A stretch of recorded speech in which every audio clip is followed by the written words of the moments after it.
बड़ी खबर आप तक पहुंचाएंगे। डीजी आईएसपीआर अब से कुछ देर के बाद अहम प्रेस कॉन्फ्रेंस करेंगे। बताया जा रहा है कि बलूचिस्तान की मौजूदा सिक्योरिटी सूरत हाल से आगाह किया जाएगा। अहम प्रेस कॉन्फ्रेंस इस वक्त मुतवक्के है। डीजी आईएसपीआर कुछ देर बाद अहम प्रेस कॉन्फ्रेंस करेंगे। बलूचिस्तान की मौजूदा सिक्योरिटी सूरत हाल से आगाह किया जाएगा। तफसीलात नुमाइंदा खुसूसी सलमान अवान से जानते। सलमान बताइएगा।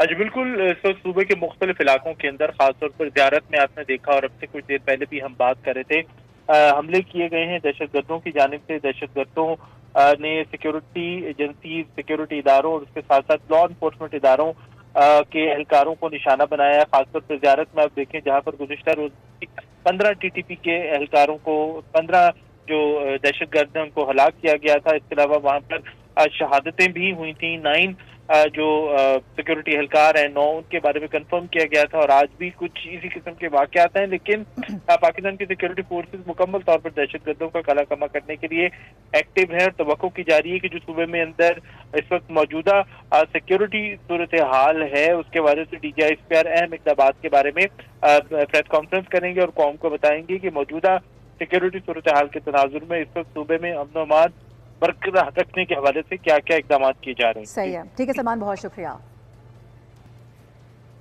वापस आएंगे ब्रेक के बाद। हमारे साथ रहिए।